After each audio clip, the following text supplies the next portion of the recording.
Peter Fruition knew the Arctic was a terrible place to misplace a toe. He had done it. He knew it was a worse place to lose a wife. But to misplace an entire expedition, that was a new and profound carelessness. The air itself was screaming a high, keening shriek of tortured machinery that grated on the teeth, a sound wholly unlike the organic howl of wind over ice, which he knew as intimately as his own breathing. The very snowflakes around him flickered in and out of existence like bad memories. His peg leg, a sturdy piece of oak he had carved himself, sank into the snow that felt both real and fundamentally wrong, like walking on a dream of cold. He'd been separated from Navarana and Enoch, his guides, steering a whiteout that had descended with the speed and subtlety of a dropped anvil. One moment they were navigating a pressure ridge, the sun a pale coin in a pewter sky. The next, the world was milk and fury and this god-awful noise. Now, stumbling forward, he was simply trying to put one foot and one peg in front of the other. The ground vibrated a deep thrumming that was no geology he knew, but the beat of a dying heart. He pushed through a curtain of swirling light that felt like 1,000 static shocks against his sealskin parka, and the electronic scream abruptly cut out. The vibration ceased. He found himself in a small, unnaturally calm clearing. The wind was gone. The snow fell in gentle, apologetic flakes. And in the center of the clearing, a group of beings were having a very loud, very alien argument. He did not think aliens. The concept was as foreign to him as a warm bath in July. He thought devils. Or perhaps spirits of the ice, and they are not happy. One was a giant of midnight black, shaped something like a panther that had decided to stand on its hind legs and take up boxing. It gestured wildly with a clawed hand, its voice a series of guttural clicks and snarled growls. It was shouting at a slender, multi-limbed thing that moved with the unnerving grace of a spider made of polished fused basalt. His head a smooth, featureless void save for two enormous dark eyes. A third, smaller and twitching with nervous energy, stood behind the panther, while a fourth, a hulking brute made of what looked like living rock, was sitting on the ground, shaking its massive head as if to clear it. The flare exceeded all predicted magnitudes. The voice that emanated from the spider-like creature was startlingly clear, a calm, melodic tone.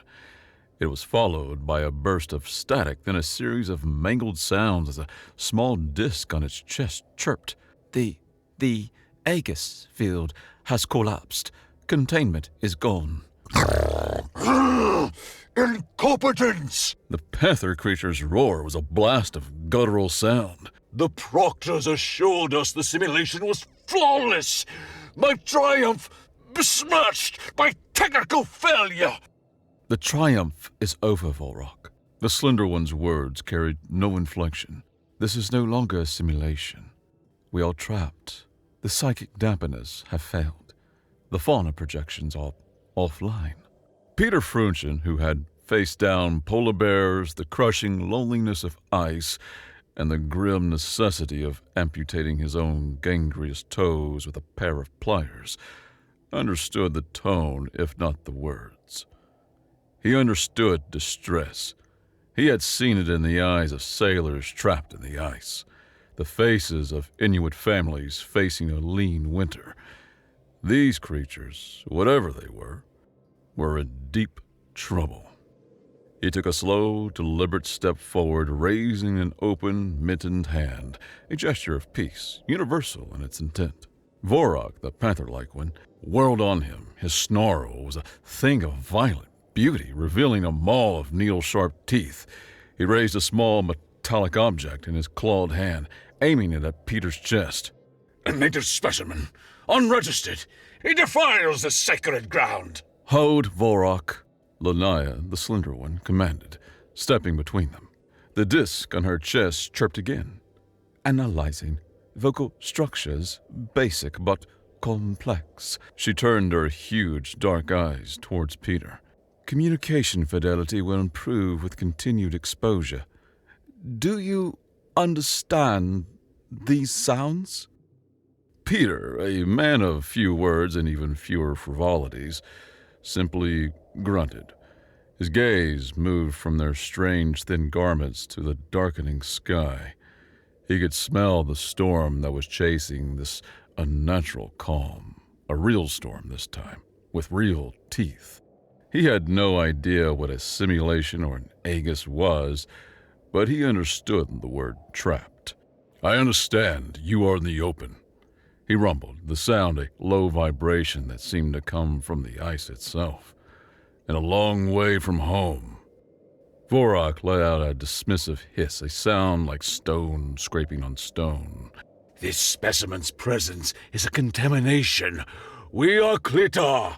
We do not require the Council of Fauna. The code does not care what you call yourself, Peter said, his gaze steady. He pointed a thick, fur-clad finger upwards at the bruised twilight. The sky is the threat. The cold is coming to collect. We need shelter. Now. It was the young one, the fidgety one named Velor, who broke the tense standoff. He let out an excited series of chirps, his eyes wide as he pointed past Peter's shoulder. Vorak, look! A Class Alpha Predator! A magnificent trophy!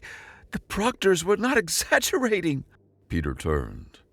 Standing on a nearby ridge, silhouetted against the dying light, was a polar bear. It was a true giant, an old male, its coat the color of ancient ivory, its shoulders a mountain range of muscle.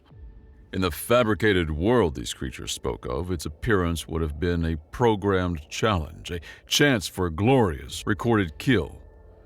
Here, in the real world, it was God. Hold, Velo! Vorak commanded, though a note of avaricious hunger entered his tone. He, too, saw the chance to reclaim some glory from this technological fiasco. A real kill would be a triumph of unparalleled value. Peter didn't waste time with commands. Get back! He roared, the sound a cannon shot in the sudden stillness. That is not a trophy! That is a king, and you're standing in his hall! Velor, high on the thrill of his first off-world trial, saw only the prize. He ignored Peter's bellow, ignored Vorak's wavering order, and raised his small energy weapon, sprinting forward across the snow. For the glory of the clutch! He squeaked. The bear watched him come. It did not roar. It did not posture. It simply lowered its massive head and moved. The change was fluid, terrifying law of physics in motion. The distance closed in 2 heartbeats. Velor fired his weapon. A thin beam of ruby light sizzled against the bear's thick, blubber-lined hide and did little more than annoy it, like a mosquito bite. The bear rose to its full, towering height, a mountain of fur and claw against the twilight. It swatted Velor with a casual, almost dismissive flick of its paw, a motion no more strenuous than waving away a fly. The sound was a wet, final crunch of collapsing anatomy. Velor's body cartwheeled through the air, a broken toy flung by an indifferent child, and landed in a heap 50 feet away, utterly still, a splash of red seeping into the pristine snow. The bear stood over the body for a moment, then looked at the remaining group. Its small black eyes shone with an intelligence that was ancient and utterly without malice. It had simply solved a problem. It sniffed the air, gave a low huff that plumed in the cold, and ambled away in the growing darkness, disappearing as silently as it had arrived. The clearing fell still. The only sound was the sigh of the wind returning and the soft thud of Peter's peg leg as he turned away from the body. Vorak stood frozen, his arrogance shattered, replaced by a wide-eyed horror. The rock-like one, Holg, had scrambled to his feet and was staring at the dark stain on the snow. Lanaya's head was tilted, her large eyes fixed in the spot where the bear had vanished, as if trying to process a piece of data that broke every known rule. "We need shelter," Peter repeated, his tone flat, cutting through the stunned silence. He turned his back on the dead alien and began assessing the landscape, his mind already focused on the next problem. He moved to a large snowdrift, plunging his arm into it elbow deep, feeling the texture, the density. He nodded to himself. "Snow's right, packed by the wind. We can build a Quincy, a snow house." He began kicking and piling snow into a large, dense mound with the side of his good foot, occasionally packing it down with the flat of his shovel. It was mindless, rhythmic work, meditation against the encroaching cold. Lanaya approached him, her movements silent. "Explain the principle of this burrow." "You let the snow settle and harden," Peter said without stopping his work. "Then you hollow it out from the inside. The walls are thick. The heat from your body warms the air and the snow insulates. It'll be warmer inside than a wooden house back home." "Burrowing," Vorak spat from across the clearing, his voice thick with a pride that was desperately trying to reassert itself. "We will not burrow like grubs." "Hog!" He pointed to a nearby wall of sheer glacial ice, its surface catching the light in sharp blue faucets. "Use your pulse cannon. Carve a shelter in the ice. It will be a fortress. It will be swift." Peter glanced at the glacier, then back at the growing mound of snow. He didn't argue, he just shook his head, a slow, sad motion. The Arctic was a patient teacher, and its lessons were always memorable. Lanaya watched him for a long moment, then turned her attention to Hulk. The brawny alien aimed his weapon, a much larger and more brutish version of Velor's, at the glacier. A concussive blast of energy slammed to the ice, sending a shower of sharp, glittering shards flying through the air. It was brutally effective. Within minutes, a gaping, jagged hole scarred the side of the glacier. Fast, impressive, and, as Peter knew, utterly stupid. He said nothing. He just kept packing the snow. Night fell, and with it, the true cold, a living, breathing entity that sucked the warmth from bone and stone. The temperature plummeted to depths that could freeze a man's soul solid. Inside his Quincy, Peter was, if not comfortable, then at least in a state of grace. He had hollowed out the mound of snow, creating a small chamber with a raised sleeping platform to keep him above the coldest air. His own body heat, perfectly trapped by the remarkable insulating properties of compacted snow, had raised the internal temperature to just below freezing. Outside, it was 50 below. He lit a small seal oil lamp, a tiny sputtering sun in his white womb, and its meager flame added another few precious degrees. He chewed on a piece of dried caribou jerky, the familiar taste a small anchor to his own world. Barely 100 yards away in the ice cave, it was a different story. The shelter Vorak had ordered was a perfect cold sink. The glacial ice, a massive, ancient body of frozen mass, leached heat with merciless efficiency. The three aliens huddled together, their environmental suits cranked to maximum power, draining the finite batteries at an alarming rate. Small, glowing icons on their wrists blinked from green to amber. "The cold," Holg chattered, his rocky hide so effective against physical blows proving to be a terrible insulator. A fine layer of frost was forming on his stony shoulders, making him glitter. It bites deep. Endure it," Vorak hissed, though his own breath plumed in thick white clouds and froze instantly on the fur-like ruff around his neck. He glared out of the cave entrance towards the simple mound of snow that housed the Outlander. There was no light, no sound. He assumed the man was already frozen solid, a monument to his own foolishness. It was a fitting end for a creature that chose to dig in the dirt. Lanaya said nothing. She was observing, her mind a cold slate of the data pouring in from her suit's sensors. The rate of ambient heat loss, the exponential drain on their power cells, the increasing physiological stress indicators from Hulk. The data was unequivocal. Their strategy was a catastrophic failure. She looked towards the Quincy, a silent, unimpressive dome against the star-dusted sky. The Outlander's strategy her sensors couldn't measure. But he was still alive. His biological signs were stable. His core temperature only marginally depressed. It was an interesting variable. A very interesting variable. Days blurred into a monotonous cycle of gray twilight and deep, frigid night.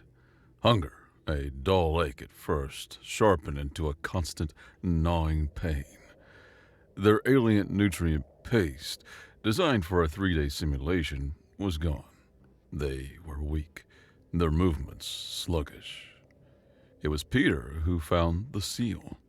He spotted its breathing hole, a tiny, almost invisible speck on a vast sheet of new ice, and he waited. He stood for 3 hours, motionless as a statue, his harpoon held ready. The aliens watched from the shore, shivering, unable to comprehend such stillness. When the seal's dark, whiskered head finally surfaced, his harpoon struck true. It took all 4 of them to drag the heavy carcass back to camp.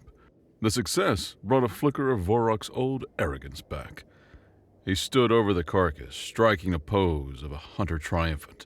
A worthy kill. We shall feast as warriors. Peter, already working with his ulu, the crescent-shaped knife of the Inuit, ignored him. His movements were economical, a lifetime of knowledge in his hands. He sliced through the thick hide, peeling back the blubber. He laid out the dark, rich meat, the fat, the organs, all on a clean patch of flat snow. He pointed with the blade of his knife to the large, dark red liver. "Eat the meat. Eat the fat," he said, his tone grim. "He'll make you strong. He'll keep you warm." He paused, his eyes meeting Vorok's. "But do not eat the liver." Vorok looked at the large, glistening organ. It was the biggest of the innards, clearly a prize. He saw Peter's warning as a trick. The Outlander, having done the least work in the hunt, was trying to hoard the beast part for himself. "The liver is a prize for the strongest," Vorok declared, puffing out his chest. "It is a delicacy I award to my most loyal warrior. Hog! You have felt the cold's bite most keenly. You have endured. You shall have it." Vorok, the man's warning. Lanaya began, her calm voice cutting in. "Silence, observer!" Vorok snapped. "His jealousy is plain. Hog, feast!" Hog, his hunger a raging fire that had burned away all caution, needed no second invitation. He fell upon the liver, tearing at it with his thick, stony fingers and devouring the raw flesh in savage gulps. Peter watched him for a moment, his face a mask of grim resignation. He then turned back to his work, carefully slicing the blubber into strips for the lamp. Some lessons, he knew, could not be taught with words. The Arctic insisted on demonstrating. Within 6 hours, Hog was dying. It began with violent convulsions, his massive, rocky body thrashing in the snow, gouging deep furrows in the drift. Then came the groans, deep, guttural sounds of agony that echoed in the silent clearing. Lanaya was at his side instantly. Her med scanner whirring, a holographic display shimmered in the air above her hand, scrolling with columns of data she could understand, but not interpret. "Subject's hepatic system is saturated," she reported, her calm voice a jarring counterpoint to Hulk's suffering. "A catastrophic cellular level toxicity. Retinol variant 9 concentration is 25,000 international units per gram.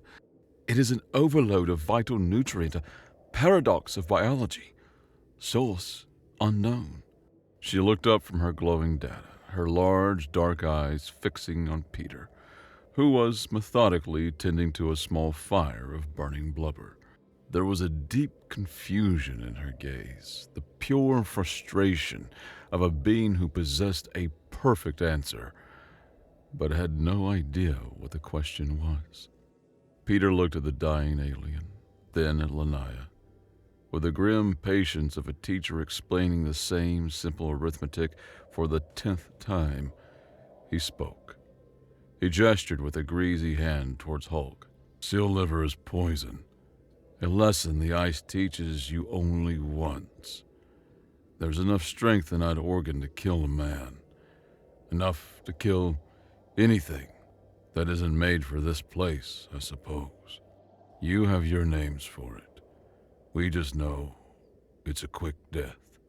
Hogg let out one last shuddering groan, his limbs going rigid.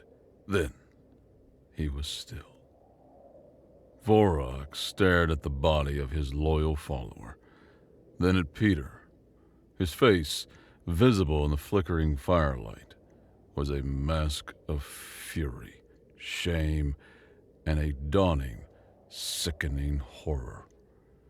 2 were dead now. 2 had died because he would not listen to the outlander who burrowed in the snow. The universe, having delivered its lesson on biology, decided to follow up with a lecture on meteorology. A blizzard of staggering ferocity descended upon them.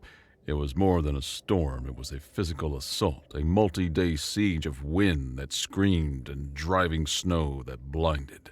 Peter was sealed inside his Quincy. The entrance wasn't blocked by soft powder, but by several feet of wind slab, snow so compacted by the gale force winds that it had the consistency of porous concrete. He was entombed. He waited a day, then 2. The wind did not relent. The tomb simply grew thicker. Panic was a useless expenditure of energy. He assessed his situation. He had food and fuel for his lamp. He could last a week, maybe more. The blizzard could last longer. He needed a tool, a shovel, an axe. He had a knife, but it was a skinning knife, too small to be effective against the sheer volume of hard-packed snow. So he improvised. Patiently, he relieved himself into a spare sealskin bag. He sealed it tightly and placed it in the coldest part of the Quincy, near the outer wall where the frost was thickest. He waited for the contents to freeze solid into a block of hard, yellow ice. Once it was frozen, he took his ulu and began to chip and shape it. He worked for hours, his breath misting in the dim, steady light of the lamp, until he had fashioned a crude, sharp-edged digging tool. He began to dig. It was slow, back-breaking work in a cramped space. He chipped away at the wind slab, the impacts jarring his arm to the shoulder. Chip, scrape, pack. He scraped the frozen chunks back into the small chamber, packing them against the far wall to make room. The rhythm was his only companion.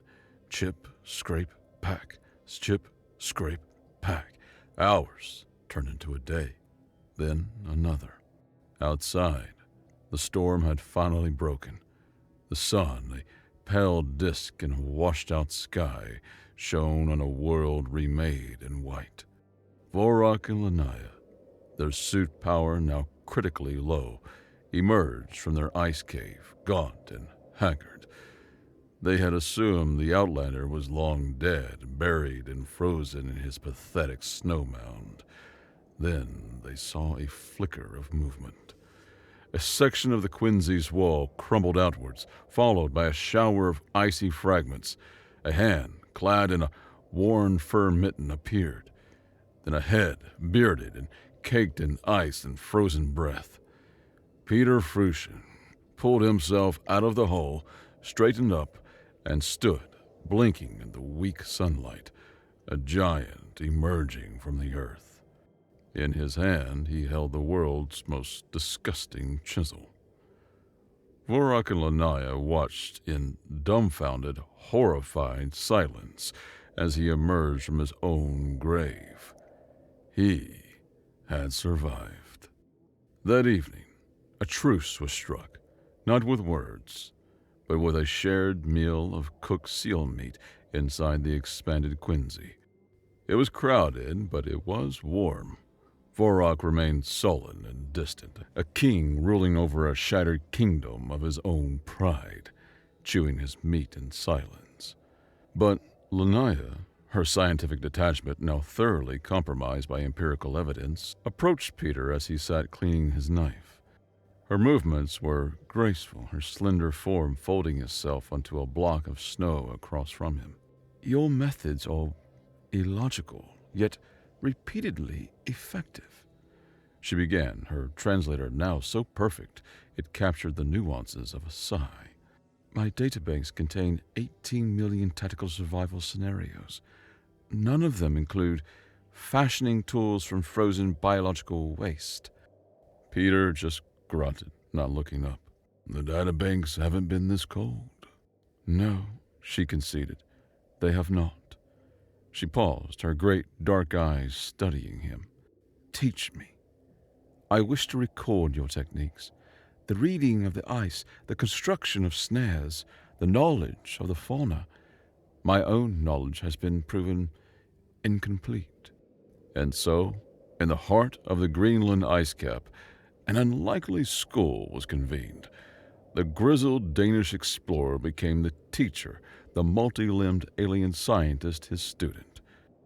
He showed her how to build a snow goggle from a piece of driftwood to prevent blindness, how to find dry moss for tinder, how to read the subtle language of the wind on the snow. The same lessons taught to him by the Inuit. Lanaya recorded everything, her large eyes watching his calloused hands, her mind processing not just the techniques, but the philosophy behind them. Respect the environment. Work with it. Never assume you are its master.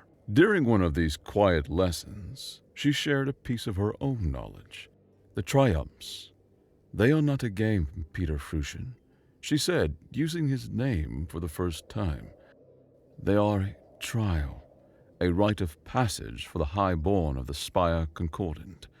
They are designed to test us against the harshest conditions the galaxy has to offer." "A test for what?" Peter asked, rubbing tallow into his worn sealskin boots. "Status, political power, mating rights." She tilted her head, but also for something more. "It is a test of mental fortitude. Sometimes participants encounter phenomena, things that are not part of the intended simulation, uncatalogued life, special anomalies, things a mind is not built to witness. The trials are a filter." "A filter for what?" "To see who is strong enough to lead, and to ensure the integrity of the participant is maintained upon their return." She gestured to a small pouch on her belt. "All standard deep-range deployment kits contain a device. We call it the Leith. It performs a targeted synaptic disruption. It can isolate and erase specific memory clusters." Peter stopped his work. He looked at Lanaya, at her strange, slender form and her huge, unreadable eyes. A machine that could make you forget. The idea was more alien to him than her appearance. To him, memory was everything. It was the pain of his lost toes that reminded him to check his feet. It was the memory of past storms that taught him how to survive the next. To erase a lesson seemed like a form of suicide. "Why?" he asked, his voice low. "To remove trauma," she said simply, "or to sanitize a mind that has been exposed to classified or psychologically contaminating information. It is considered a mercy, a way to allow a warrior to return home whole." She looked at him, her gaze unwavering. "My analysis of your survival methods has led me to update my mission parameters. My previous objective, was to record Vorok's flawless triumph. The data now suggests the primary objective must be to ensure a dataset survives. Your dataset is novel and of extreme value. A flicker of hope, or perhaps a final desperate temptation, arrived 2 days later in the form of a faint, repeating signal on Lanaya's scanner. It is our shuttle, She announced, her voice a monotone of pure data. the one that deployed us. It is in low-power hibernation mode at the designated emergency extraction point. Its beacon is active. She projected a simple map onto the wall of the Quincy, a single blinking dot miles to the north. To reach it, they would have to cross a vast frozen canyon, a shortcut that would save them days of travel around the treacherous mountain range that pinned them in. Vorok saw it, not as a path to rescue, but as a path to redemption. He would lead them. He would be the one to navigate the shortcut, to prove his superiority, his courage. He would be the one who brought them to the shuttle. A final, glorious act to erase the shame of Velor and Hulk. He stood, clad in the heavy, ornate ceremonial armor he had insisted on wearing throughout the ordeal. It was a symbol of his status, intricately carved and impossibly strong, and impossibly heavy. "We will cross the canyon," he declared. "It is the fastest way. I will lead." Peter studied the map, then walked to the edge of the clearing and stared north towards the immense rift in the landscape. He could feel the way the wind moved through it, could see the quality of the snow on its far side. He came back to the Quincy. "No," he said simply. "The canyon is a trap. The wind scours it clean one day and fills it with deep powder the next. It's a natural funnel for predators. We go around." Zorok laughed, a harsh, grating sound of pure disbelief. "The Outlander speaks from fear. He wishes to delay, to make us weak, so that he alone appears strong. I will not have it. We cross now." He turned and broke into a run, his heavy armored feet pounding on the frozen ground. He charged towards the entrance to the great canyon, a warrior reclaiming his destiny. Lanaya looked at Peter, a question in her large eyes. Peter sighed, a plume of weary breath, and picked up his pack. There was no arguing with a man running towards his own doom. They followed, lagging behind the charging Klatar. Vorok led them deep into the canyon, its high, icy walls blocking out the sky. His confidence grew with every step. He was right. The floor was firm, the going easy. He was a leader again. He didn't notice the tracks in the snow. He didn't see the shadows that moved on the ridges high above. He led them directly into the heart of the wolves' hunting ground. The gray ghost appeared as if from the stone itself. They didn't howl. They simply materialized.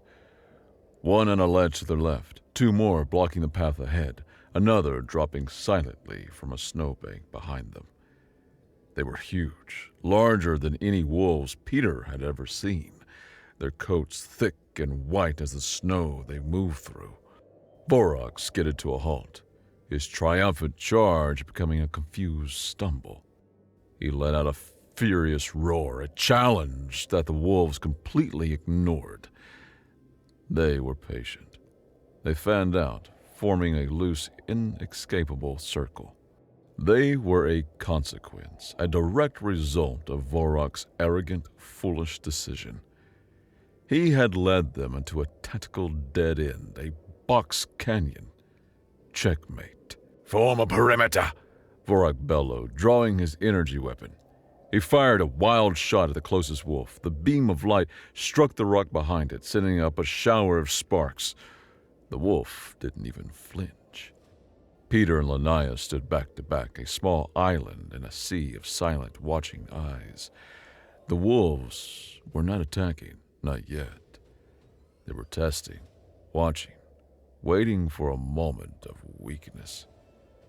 They were a walking clock, and the time on that clock was running out. The standoff lasted for an hour that felt like a year. The cold deepened. The wolves sat, tongues lolling, their yellow eyes glowing in the gloom. They had all the time in the world. Linnaeus' head was bowed. She was staring at the glowing display on her forearm. Peter saw it from the corner of his eye. A stream of calculations, probabilities flickering, cascading downwards. Her power cell icon was blinking red. Her core temperature was trending towards a fatal decline. All survival vectors for her were approaching zero. She looked up, first at the impassive wolves, then at Peter. Her composure was absolute. "The logic is inescapable," she said, her voice the calm, melodic tone of a scientist stating a theorem. She showed him the display. Probability of Linnaeus survival, 1.3%. Probability of Vorok survival, 4.7%. Probability of Peter Fruscian survival, 19.4%. "My survival probability is negligible," she stated. "Yours is not. My redefined mission parameters are clear."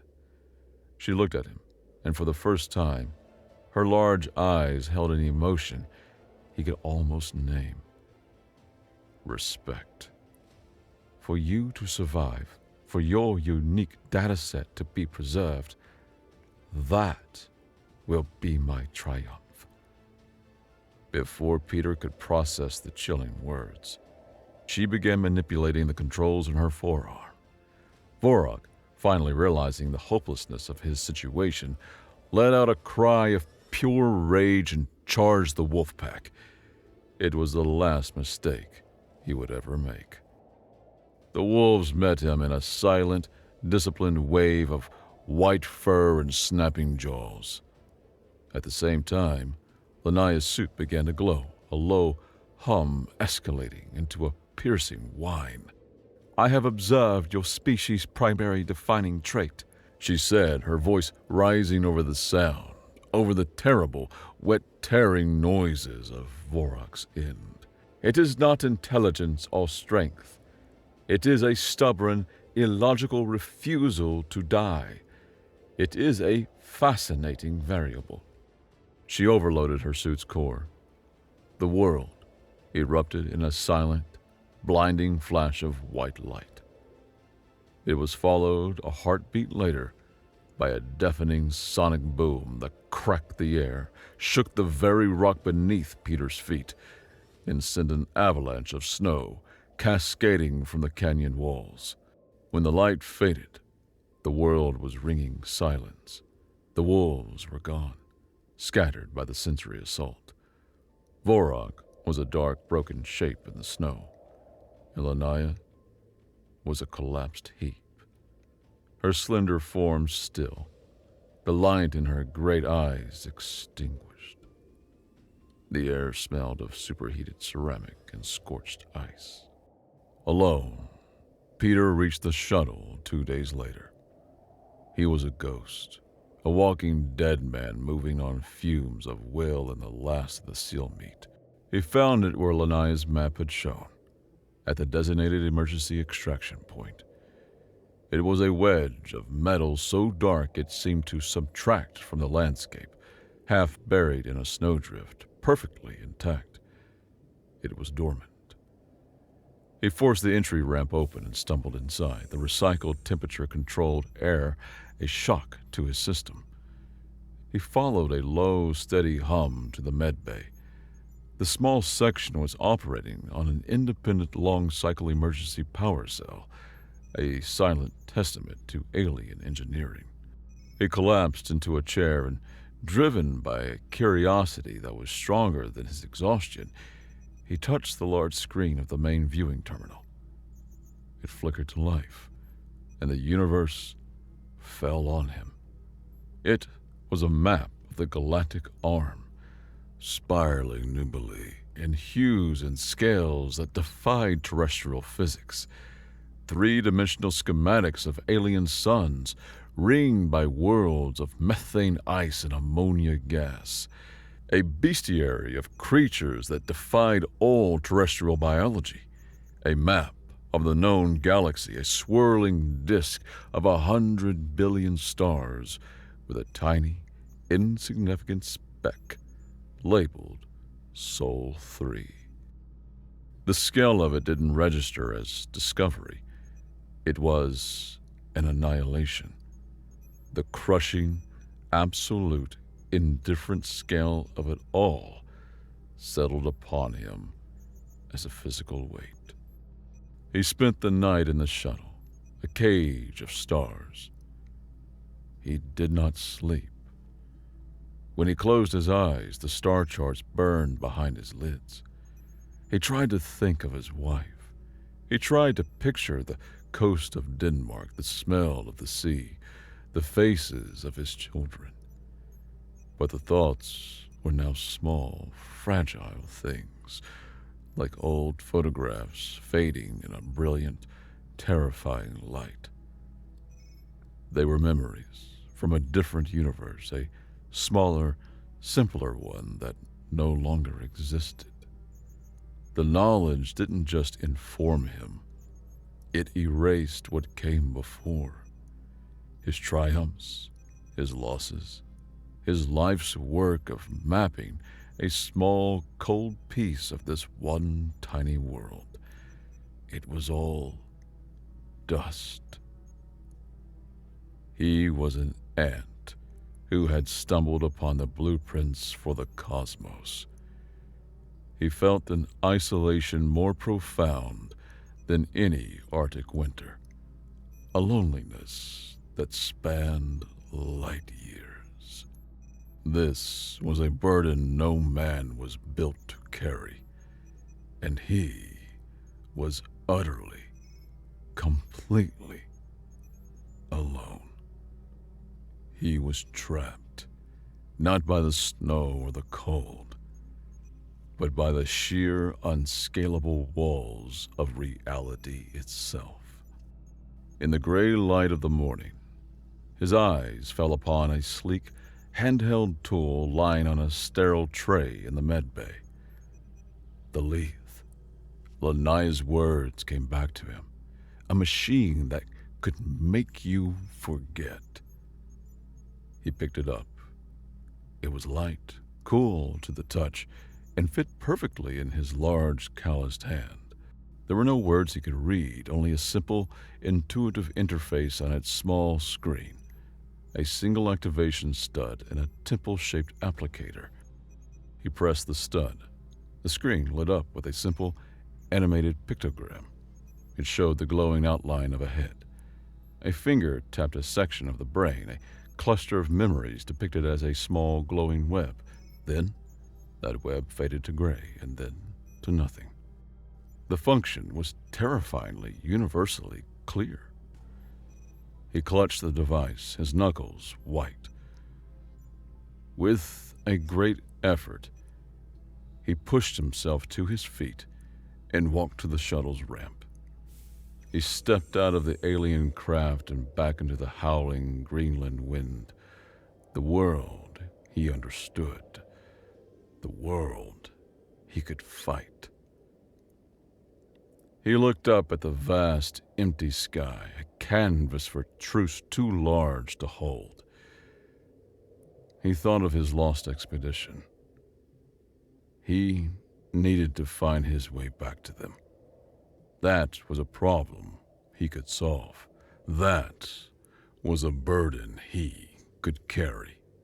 He raised the Lethe to his temple. He closed his eyes. He pressed the activator. The world, and all the worlds beyond it, went white. Days later, two Intuit hunters, Nanook and Olin, part of the search party that had never given up, crested a ridge.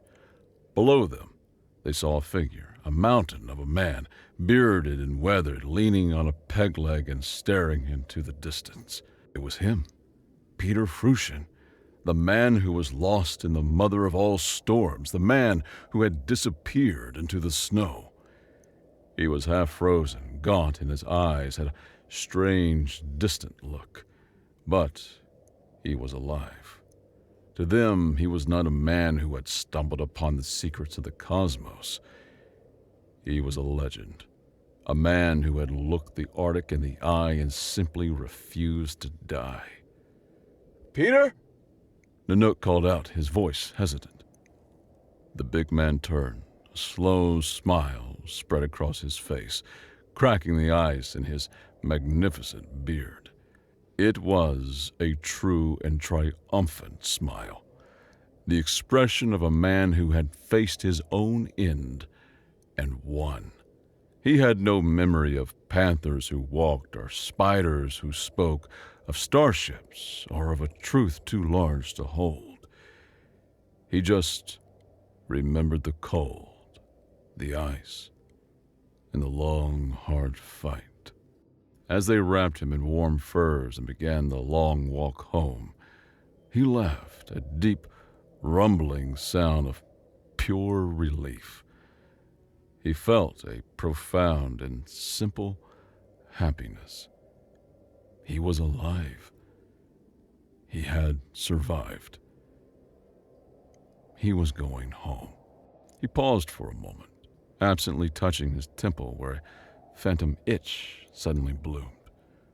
For a split second, an image flashed behind his eyes. Two large, dark, inquisitive orbs watching him. He blinked and it was gone. Dismissed as a trick of the cold and the exhaustion. He shook his head, grinned at his rescuers, and continued on.